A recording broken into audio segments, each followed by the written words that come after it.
Hi hello ನಮಸ್ಕಾರ friends ಎಲ್ಲರಿಗೂ. ಎಲ್ಲರೂ ಹೇಗಿದ್ದೀರಿ? ಎಲ್ಲರೂ ಚೆನ್ನಾಗಿದ್ದೀರಿ ಅಂತ ಹೇಳ್ತಾ ನಾನು ವಿಡಿಯೋನ ಇವತ್ತು ಸ್ಟಾರ್ಟ್ ಮಾಡ್ತಾ ಇದ್ದೀನಿ. ಎಲ್ಲರಿಗೂ ಇಷ್ಟ ಆಗುವಂತಹ ಒಂದು ಅಡುಗೆನ ನಾನು ನಿಮ್ಮ ಮುಂದೆ ತಂದಿದ್ದೀನಿ ಇವತ್ತು. ಅದೇನಪ್ಪ ಅಂತ ಹೇಳಿದರೆ ಹೋಳಿಗೆ. ಹಬ್ಬದ ಸಿಹಿ ರಾಣಿ ಅಂತಂದೇ ಹೇಳಬಹುದು ಹೋಳಿಗೆನ. ಇವತ್ತು ನಾವು ಮನೆಯಲ್ಲೇ ಮೃದುವಾಗಿ ರುಚಿಕರವಾಗಿ ಬಾಯಲ್ಲಿ ಕರಗುವ ಸಾಂಪ್ರದಾಯಿಕವಾದ ಹೋಳಿಗೆನ ಮಾಡುವ ವಿಧಾನವನ್ನು ಸುಲಭವಾಗಿ ನಾನು ನಿಮಗೆ ತೋರಿಸ್ಕೊಡ್ತಾ ಇದ್ದೀನಿ. ನೋಡೋಣ ಬನ್ನಿ ಹೇಗೆ ಮಾಡೋದು ಅಂತ. ಹಬ್ಬ ಹರಿದಿನಗಳಿಗೆ, ವಿಶೇಷ ಸಂದರ್ಭಗಳಿಗೆ ಹೋಳಿಗೆ ಫೇಮಸ್ ಅಂತಂದೇ ಹೇಳ್ಬೋದು ಅಲ್ವಾ ಫ್ರೆಂಡ್ಸ್? ಈ ವಿಡಿಯೋದಲ್ಲಿ ಹಿಟ್ಟನ್ನು ಹೇಗೆ ನಯವಾಗಿ ನಾದಬೇಕು, ಹೂರಣನ ಹೇಗೆ ಮೃದುವಾಗಿ ಮಾಡಬೇಕು, ಹೋಳಿಗೆ ಹರಿಯದಂತೆ ಹೇಗೆ ಲಟ್ಟಿಸಬೇಕು, ಹಾಗೂ ಮೃದುವಾಗಿ ಹೇಗೆ ಬೇಯಿಸಬೇಕು ಅನ್ನೋವಂತಹ ಎಲ್ಲ ಸಣ್ಣ ಸಣ್ಣ ಟಿಪ್ಸ್ಗಳನ್ನು ನಾನು ನಿಮ್ಮ ಜೊತೆ ಹಂಚಿಕೊಂಡಿರ್ತೀನಿ. ಮೊದಲ ಬಾರಿಗೆ ಯಾರಾದರೂ ಹೋಳಿಗೆ ಮಾಡೋರು ಏನಾರು ಇದ್ರಪ್ಪ ಅಂದರೆ ಈ ಹೋಳಿಗೆ ಮಾಡೋ ವಿಧಾನವನ್ನು ಅನುಸರಿಸಿದರೆ ಸುಲಭವಾಗಿ ಹೋಳಿಗೆ ಮಾಡಬಹುದು. ಮೊದಲಿಗೆ ನಾನಿಲ್ಲಿ ಕಡಲೆಬೇಳೆನ ತೊಗೊಳ್ತಾ ಇದ್ದೀನಿ. ಈ ಕಡಲೆಬೇಳೆನ ತೊಳೆದು ಸ್ವಚ್ಛಗೊಳಿಸ್ಕೊಂಡು 1 ಕಪ್ ಬೇಳೆ ಇದ್ದರೆ 2 ಕಪ್ನಷ್ಟು ನೀರು ಹಾಕಿ, ಬೇಳೆ ಮುಳುಗೋವರೆಗೂ ನೀರು ಹಾಕಿ ನಾನು ಒಲೆ ಮೇಲೆ ಕುದಿಯಲಿಕ್ಕೆ ಇಟ್ಕೊಂಡಿದ್ದೀನಿ. ಆ ಬೇಳೆ ಕುದಿಯೋಷ್ಟರಲ್ಲಿ ನಾನು ಹಿಟ್ಟು ನಾದೋದು ಹೇಗೆ ಅಂತ ಹೇಳ್ತಾ ಇದ್ದೀನಿ ನೋಡಿ. ಮೊದಲಿಗೆ ಮೈದಾ ಹಿಟ್ಟನ್ನು ತೊಗೊಂಡಿದ್ದೀನಿ. ಮೈದಾ ಹಿಟ್ಟಿಗೆ ಸ್ವಲ್ಪ ಉಪ್ಪು ಮತ್ತು ಸ್ವಲ್ಪ ಎಣ್ಣೆ ಹಾಕಿಕೊಂಡು ಆ ಎಣ್ಣೆನ ಎಲ್ಲ ಹಿಟ್ಟಿನಲ್ಲೂ ಮಿಕ್ಸ್ ಮಾಡ್ಕೋಬೇಕು. ನಾನು ನೋಡಿರಿ ಇವಾಗ ಮಿಕ್ಸ್ ಮಾಡ್ಕೊಂಡಿದ್ದೀನಿ. ಆ ರೀತಿ ನೀಟಾಗಿ ಎಲ್ಲ ಕಡೆನೂ ಮಿಕ್ಸ್ ಮಾಡಿಕೊಂಡು ಆಮೇಲೆ ಸ್ವಲ್ಪ ನೀರು ಹಾಕೋಬೇಕು. ಒಮ್ಮಕ್ಳಿಗೆ ಜಾಸ್ತಿ ನೀರು ಹಾಕ್ಲಿಕ್ಕೆ ಹೋಗಬಾರ್ದು. ಸ್ವಲ್ಪನೇ ನೀರು ಹಾಕ್ಕೊತ ನೀಟಾಗಿ ಮೃದುವಾಗಿ ನಾದ್ಕೋಬೇಕು. ಚಪಾತಿ ಹಿಟ್ಟು ನಾದ್ತೀವಲ್ಲ ಅದಕ್ಕಿಂತ ಮೆತ್ತಗೆ ನಾದ್ಕೋಬೇಕು, ಮೃದುವಾಗಿರ್ಬೇಕು. ಅದಕ್ಕಿಂತ ಬೇಕಿದ್ದರೆ ಸ್ವಲ್ಪ ಗಟ್ಟಿಯಾಗಿ ನಾದಿ ಸ್ವಲ್ಪ ಈ ಥರ ನೀರು ಚಿಮುಕಿಸಿ ಹೊಡೆದು ಇಟ್ಟರೂ ಸಹ, ಒಂದು ಸ್ವಲ್ಪ ಹೊತ್ತು ಬಿಟ್ಟರೂ ಸಹ ಹಿಟ್ಟು ಮಿದುವಾಗ್ತೈತಿ. ಹಿಟ್ಟು ನಾದಿಟ್ಟ ನಂತರ ಒಂದು ಅರ್ಧ ಗಂಟೆ ಅದನ್ನ ನೆನೆಕ್ಕಿಡಬೇಕು. ಅಂದರೆ ಮುಚ್ಚಿ ತೆಗೆದಿಟ್ಬಿಡ್ಬೇಕು. ನಂತರ ಇಲ್ಲೇ ಅಷ್ಟರೊಳಗೆ ಹೂರಣ ಮಾಡ್ಕೊಳ್ಳೋದು ಹೇಗೆ ಅಂತ ನೋಡೋಣ ಬನ್ನಿ.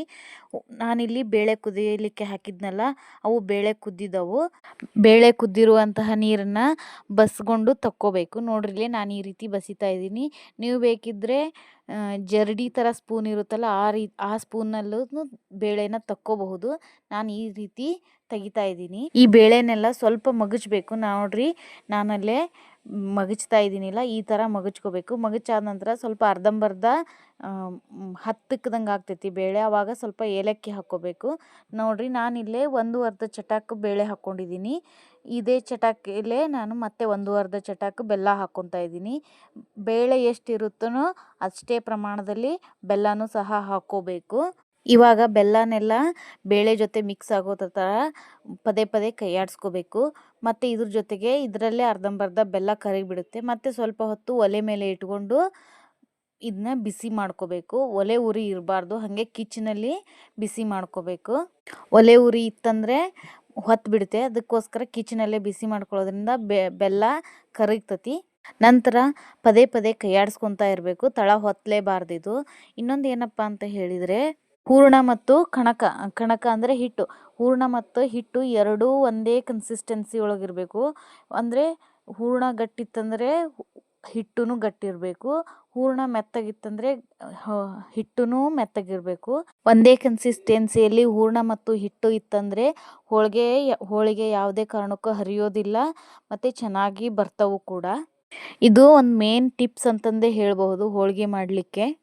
ಇವಾಗ ಬೆಲ್ಲ ಮತ್ತು ಬೇಳೆನ ನಾನು ಮಿಕ್ಸಿ ಜಾರ್ಗೆ ಹಾಕ್ಕೊತಾ ಇದ್ದೀನಿ. ಮಿಕ್ಸಿ ಜಾರ್ಗೆ ಹಾಕ್ಕೊಂಡು ನುಣುವಾಗಿ ಸ್ವಲ್ಪ ಜಾಸ್ತಿ ತಿರುಗಿಸ್ಕೊಂಡ್ರೂ ಪರವಾಗಿಲ್ಲ, ನುಣುವಾಗಿರಬೇಕು. ನೋಡಿರಿ ಅಲ್ಲಿ ಎಷ್ಟು ನಯಸ್ಸಾಗಿ ಬಂದಿದೆ ಹುಣ್ಗ ಅಂಥೇಳಿ. ಆ ಹುಣ್ಗನೆಲ್ಲ ನಾನು ಒಂದು ಪಾತ್ರೆಗೆ ಶಿಫ್ಟ್ ಮಾಡ್ಕೊತಾ ಇದ್ದೀನಿ. ಹುಣ್ಗ ಯಾವುದೇ ಕಾರಣಕ್ಕೂ ಒರಟಾಗಿರ್ಬಾರ್ದು, ಅಂದರೆ ಪೂರ್ತಿಯಾಗಿ ಸಣ್ಣಗಾಗಬೇಕು ಹುಣ್ಗ. ನಂತರ ಈಗ ನಾನು ಹಿಟ್ಟು ನೆಂದಿದೆ ನೋಡ್ರಿ, ಹೆಂಗೆ ಜಗ್ತೀವಿ ಆ ಥರ ರಬ್ಬರ್ ಗತೆ ಹಿಟ್ಟು ಬರಬೇಕು, ಅಂದ್ರೇ ಹಿಟ್ಟು ನೆಂದಾಗೆ. ಇವಾಗ ಸ್ವಲ್ಪ ಹಿಟ್ಟು ತೊಗೊಂಡು ಅದನ್ನ ಮೊದಲಿಗೆ ಅಗಲ ಮಾಡ್ಕೊಂಡಿದ್ದೀನಿ. ನಂತರ ಅದಕ್ಕೆ ಹುಣ್ಗ ಎಷ್ಟು ಬೇಕು ಅಷ್ಟನ್ನು, ಒಂದು ಲಿಂಬೆಹಣ್ಣು ಗಾತ್ರದಷ್ಟು ಹುಣ್ಗ ತೊಗೊಂಡಿದ್ದೀನಿ. ಅದನ್ನು ಫಿಲ್ ಮಾಡ್ಕೋಬೇಕು. ನೋಡ್ರಿ ಅಲ್ಲಿ ನಾನು ಯಾವ ರೀತಿ ಫಿಲ್ ಮಾಡ್ತಾ ಇದ್ದೀನಿ ಅಂತ. ಈ ರೀತಿ ಹುಣ್ಗನೆಲ್ಲ ಫಿಲ್ ಮಾಡ್ಕೋಬೇಕು. ಇದಕ್ಕೆ ಪದೇ ಎಣ್ಣೆ ಹಚ್ಕೊಳ್ಳೋದ್ರಿಂದ ಹಿಟ್ಟು ಕೈಗೂ ಅಂಟೋದಿಲ್ಲ, ಹಾಳೆಗೂ ಅಂಟೋದಿಲ್ಲ. ನಾನು ಈ ರೀತಿ ಹಾಳೆ ಇಟ್ಕೊಂಡು ಹೋಳಿಗೆ ಲಟ್ಟಿಸ್ಲಿಕ್ಕೆ ಈ ರೀತಿ ರೆಡಿ ಮಾಡ್ಕೊಂಡಿದ್ದೀನಿ. ಆ ರೀತಿ ಫಿಲ್ ಆದಮೇಲೆ ಲಟ್ಟಿಸೋದು ತೊಗೊಂಡು ಅದಕ್ಕೆ ಸ್ವಲ್ಪ ಎಣ್ಣೆ ಹಚ್ಕೊಂಡು ಅದನ್ನ ಈ ರೀತಿ ನಿಧಾನವಾಗಿ ಲಟ್ಟಿಸ್ಕೋಬೇಕು. ನಾವು ಚಪಾತಿ ಎಲ್ಲ ಲಟ್ಟಿಸ್ಕೊತೀವಲ್ಲ ಆ ರೀತಿ ಫಾಸ್ಟಾಗಿ ಲಟ್ಟಿಸ್ಕೋಬಾರ್ದು. ನಿಧಾನವಾಗಿ ಸ್ವಲ್ಪ ನೀಟಾಗಿ ಲಟ್ಟಿಸ್ಕೋಬೇಕು. ದಪ್ಪ ಬೇಕಿದ್ರೆ ದಪ್ಪನೂ ಲಟ್ಟಿಸ್ಕೋಬೋದು, ಬೇಡಪ್ಪ ಅಂದರೆ ಸ್ವಲ್ಪ ನೀಟಾಗಿ ತೆಳ್ಳಗೆ ಲಟ್ಟಿಸ್ಬೇಕಂದ್ರೆ ಸ್ವಲ್ಪ ಪೇಷನ್ಸಿಂದ ನೀಟಾಗಿ ಟೈಮ್ ಕೊಟ್ಟು ಲಟ್ಟಿಸ್ಕೋಬೇಕು. ದಪ್ಪ ಹೋಳ್ಗೆ ಬೇಕಂದರೆ ಒಂದೆರಡು ಸತಿ ಹಿಂಗೆ ಲಟ್ಟಿಸ್ಬಿಟ್ರೆ ದಪ್ಪ ಆಗಿಬಿಡುತ್ತೆ. ತೆಳ್ಳಗೆ ಬೇಕಂದಾಗ ಮಾತ್ರ ಸ್ವಲ್ಪ ಪೇಷನ್ಸಿಂದ ಲಟ್ಟಿಸ್ಕೋಬೇಕು. ನಾನಿಲ್ಲಿ ಮೊದಲಿಗೆ ಗ್ಯಾಸ್ ಹಚ್ಚಿಟ್ಕೊಂಡೇ ಲಟ್ಟಿಸ್ಕೊಳಕ್ಕೆ ಸ್ಟಾರ್ಟ್ ಮಾಡಿದ್ದೆ. ಸ್ವಲ್ಪ ಒಂದೇ ಹೋಳಿಗೆ ಆಗಿರೋದ್ರಿಂದ ಸ್ವಲ್ಪ ಜಾಸ್ತಿ ಎಣ್ಣೆ ಹಾಕ್ಕೊತಾ ಇದ್ದೀನಿ, ತಳ ಹತ್ತಬಾರ್ದು ಅನ್ನೋ ಉದ್ದೇಶಕ್ಕೆ. ನೀಟಾಗಿ ಆ ಹೋಳಿಗೆ ತೊಗೊಂಡು ಹಂಚಿಗೆ ಹಾಕ್ಕೋಬೇಕು. ಕಾದಿರೋ ಹಂಚ ಮೇಲೆ ಹೋಳಿಗೆ ಹಾಕ್ಕೊಂಡಾದ್ಮೇಲೆ ಅದನ್ನು ನೀಟಾಗಿ ಸ್ಲೋ ಆಗಿ ಮೇಂಟೈನ್ ಮಾಡಬೇಕು. ಇವಾಗ ನಾನು ಸ್ವಲ್ಪ ಆ ಹೋಳಿಗೆಗೆ ಮೇಲೆ ಸ್ವಲ್ಪ ಒಂದು ಅರ್ಧ ಟೀ ಸ್ಪೂನಷ್ಟು ಎಣ್ಣೆ ಹಾಕ್ಕೊತಾ ಇದ್ದೀನಿ. ಒಂದು ಅರ್ಧ ನಿಮಿಷ ಒಂದು ಸೈಡ್ ಬೆಂದಾದ್ಮೇಲೆ ನೆಕ್ಸ್ಟ್ ಮತ್ತೊಂದು ಸೈಡ್ ತಿರುವು ಹಾಕ್ಕೋಬೇಕು. ಈ ರೀತಿ ತಿರುವು ಹಾಕ್ಕೊಂಡ್ರೆ ಮತ್ತೊಂದು ಸೈಡ್ ಬೇಯಕ್ಕೆ ಸ್ಟಾರ್ಟ್ ಆಗ್ತೈತಿ. ಮೊದಲಿಗೆ ಸಡನ್ನಾಗಿ ಹೋಳಿಗೆನ ತಿರುವು ಹಾಕೋಕ್ಕೆ ಯಾವುದೇ ಕಾರಣಕ್ಕೂ ಹೋಗಬೇಡಿ. ಫಸ್ಟಿಗೆ ಸುತ್ತಲಿ ತಳ ಬಿಡಿಸ್ಕೊಳ್ಳಿ, ಆಮೇಲೆ ನಂತರ ಹೋಳಿಗೆನ ತಿರುವು ಹಾಕ್ಕೊಳ್ರಿ. ನೋಡ್ರಿ ಇಲ್ಲೇ ನಾನು ಈ ರೀತಿ ತಿರುವು ಹಾಕ್ಕೊತಾ ಇದ್ದೀನಲ್ಲ, ಈ ರೀತಿ ನೀಟಾಗಿ ತಿರುವು ಹಾಕ್ಕೋಬೇಕು. ಮತ್ತು ಗ್ಯಾಸ್ ಕೂಡ ಹೈ ಟು ಮೀಡಿಯಮ್ ಫ್ಲೇಮಲ್ಲಿರಲಿ. ಪೂರ್ತಿ ಹೈ ಫ್ಲೇಮಲ್ಲಿದ್ದರೆ ಚೆನ್ನಾಗಿ ಹೋಳಿಗೆ ಬೇಯಲ್ಲ, ಹೊತ್ತು ಬಿಡುತ್ತೆ. ಈ ಹೋಳಿಗೆ ಬೇಯೋಷ್ಟರಲ್ಲಿ ಇನ್ನೊಂದು ಹೋಳಿಗೆ ಮಾಡ್ಕೊಳ್ಳೋಣ ಬನ್ನಿ ಫ್ರೆಂಡ್ಸ್. ಇದು ಕೂಡ ಸೇಮ್ ಆ್ಯಸ್ ಇಟ್ ಈಸ್ ಅದೇ ಥರನೇ ಹೋಳಿಗೆ ಮಾಡ್ಕೊಳ್ಳೋದು. ಹೋಳಿಗೆ ಮಾಡ್ತಾನೆ ಈ ಕಡೆ ಹೋಳಿಗೆ ಬೇಯೋದನ್ನು ನೋಡ್ಕೋಬೇಕು ಮತ್ತು ಆ ಕಡೆ ಹೋಳಿಗೆನೂ ಕೂಡ ಮಾಡ್ಕೋಬೇಕು. ಇನ್ನೊಂದು ಟಿಪ್ಸ್ ಏನಪ್ಪ ಅಂತ ಹೇಳಿದರೆ, ಇದರಲ್ಲಿ ಇವಾಗ ಮೀಡಿಯಮ್ ಆಗಿ ಗ್ಯಾಸ್ ಫ್ಲೇಮನ್ನು ಇಟ್ಕೊಳ್ಳೋದ್ರಿಂದ ನಿಧಾನವಾಗಿ ಆ ಕಡೆ ಹೋಳಿಗೆನೂ ಬೇಯುತ್ತೆ ಆ್ಯಂಡ್ ಈ ಕಡೆ ನಾವು ಇನ್ನೊಂದು ಹೋಳಿಗೆ ಪ್ರಿಪ್ರೇಷನ್ನು ಕೂಡ ಮಾಡ್ಕೋಬಹುದು. ಅದಕ್ಕಾಗಿ ಮೀಡಿಯಮ್ ಫ್ಲೇಮಲ್ಲಿ ಇಟ್ಕೊಳ್ಳೋದು ಬೆಸ್ಟ್ ಅಂತಂದೇ ಹೇಳ್ತೀನಿ ನಾನು. ಅದೇ ರೀತಿ ಈ ನೆಕ್ಸ್ಟ್ ಹೋಳಿಗೆನೂ ಅದೇ ರೀತಿ ಮಾಡ್ಕೊತಾ ಇದ್ದೀನಿ. ನೋಡಿರಿ, ಮೊದಲೇ ಸ್ವಲ್ಪ ಹಿಟ್ಟು ತೊಗೊಂಡು ಅದನ್ನ ಮತ್ತೆ ಎಲೆ ಥರ ಲಟ್ಟಿಸ್ಕೊಂಡು ಅದಕ್ಕೆ ಹೂರಣನ ಫಿಲ್ ಮಾಡ್ಕೋಬೇಕು. ಇದೇ ರೀತಿ ಒಂದೊಂದೇ ಹೋಳಿಗೆನ ನೀಟಾಗಿ ಮಾಡ್ಕೋಬೇಕು. ಮತ್ತು ಹೂರಣ ಜಾಸ್ತಿ ಇಡ್ಲಿಕ್ಕೆ ಹೋಗಬಾರ್ದು. ಅದು ಹಿಟ್ಟು ಎಷ್ಟಿರುತ್ತೋ, ಕಣಕ ಎಷ್ಟಿರುತ್ತೋ ಅದಕ್ಕೆ ಎಷ್ಟು ಪ್ರಮಾಣ ಹಿಡಿಸುತ್ತೋ ಅಷ್ಟು ಮಾತ್ರ ಇಡಿ. ಜಾಸ್ತಿ ಇಡೋದ್ರಿಂದ ಹೂರಣ ಎಲ್ಲ ಹೊರಗೆ ಬಂದು ಹೋಳಿಗೆ ಸರಿನೂ ಬೇಯೋದಿಲ್ಲ ಮತ್ತು ತಳನೂ ಹೊತ್ತುತ್ತೆ. ಅಂದ್ರೇನು ಹೋಳಿಗೆ ಎಲ್ಲ ಹಂಚಿನಲ್ಲೇ ಹರಿದು ಬಿಡುತ್ತೆ. ಅದಕ್ಕೋಸ್ಕರ ನಾವು ಎಷ್ಟು ಪ್ರಮಾಣದ ಕಣಕ ತೊಗೊಂಡಿರ್ತೀವೋ ಅಷ್ಟೇ ಪ್ರಮಾಣದ ಹೂಣ್ಗನ ಹಾಕ್ಕೋಬೇಕು. ಮತ್ತು ಕಣಕ ಹೆಚ್ಚಿಗೆ ಆದರೆ ಫಿಲ್ ಮಾಡುವಾಗ ಹೆಚ್ಚಿಗೆ ಬಂದಿರುತ್ತಲ್ಲ ಅದನ್ನ ತಕ್ಕೋಬಹುದು, ಆದರೆ ಹೂಣ್ಗನ ತೆಗಿಯೋದಕ್ಕಾಗಲ್ಲ. ಅದಕ್ಕೋಸ್ಕರ ಈ ವಿಷಯನ ಒತ್ತಿ ಹೇಳ್ತಾ ಇದ್ದೀನಿ. ಅದೇ ರೀತಿ ಆ್ಯಸ್ ಇಟ್ ಈಸ್ ಈ ಹೋಳಿಗೆನೂ ಅದೇ ಥರ ಲಟ್ಟಿಸ್ಕೋಬೇಕು. ಲಟ್ಟಿಸ್ಕೊಳ್ಳೋದು ಬೇಯಿಸ್ಕೊಳ್ಳೋದು ಮಾತ್ರ ಅದೇ ಥರನೇ ಇರುತ್ತೆ.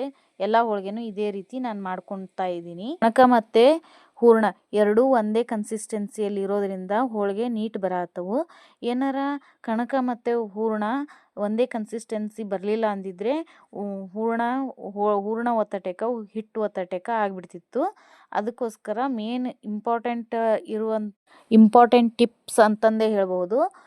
ಹೂರಣ ಮತ್ತು ಕಣಕ ಹಿಟ್ಟು ಎರಡೂ ಕೂಡ ಒಂದೇ ಪ್ರಮಾಣದಲ್ಲಿ ಇರೋ ಹಾಗೆ ನೋಡ್ಕೊಳ್ಳೋದು ಭಾಳ ಮುಖ್ಯ.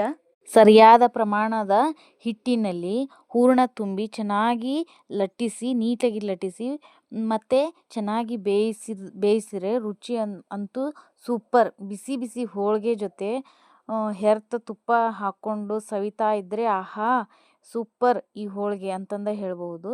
ಈ ಹೋಳಿಗೆನ ಮಕ್ಕಳಿಗೂ ಇಷ್ಟಪಡ್ತಾರೆ, ಮಕ್ಕಳು ಕೂಡ ಇಷ್ಟಪಡ್ತಾರೆ, ಜೊತೆಗೆ ದೊಡ್ಡವರು ಕೂಡ ಖಂಡಿತ ಇಷ್ಟಪಡ್ತಾರೆ ಅಂತಂದೇ ಹೇಳಬಹುದು. ಈ ರೆಸಿಪಿ ನಿಮಗೆ ಇಷ್ಟವಾದರೆ ವಿಡಿಯೋಗೆ ಒಂದು ಲೈಕ್ ಮಾಡಿ ಆ್ಯಂಡ್ ನಿಮ್ಮ ಫ್ರೆಂಡ್ಸ್ಗೆ ಫ್ಯಾಮ್ಲಿಗೆ ಶೇರ್ ಮಾಡಿ. ಇಂತಹ ಇನ್ನಷ್ಟು ಸಾಂಪ್ರದಾಯಿಕ ಮತ್ತು ರುಚಿಕರವಾದ ಅಡುಗೆಗಾಗಿ ನನ್ನ ಯೂಟ್ಯೂಬ್ ಚಾನಲ್ನ ಸಬ್ಸ್ಕ್ರೈಬ್ ಮಾಡ್ಕೊಳ್ಳಿ. ಯಾರೆಲ್ಲ ಫಸ್ಟ್ ಟೈಮ್ ನನ್ನ ವಿಡಿಯೋನ ನೋಡ್ತಾ ಇದ್ರಿ ಪ್ಲೀಸ್ ಸಬ್ಸ್ಕ್ರೈಬ್ ಮಾಡಿಕೊಂಡು ವಿಡಿಯೋ ನೋಡ್ಕೊಳ್ಳಿ.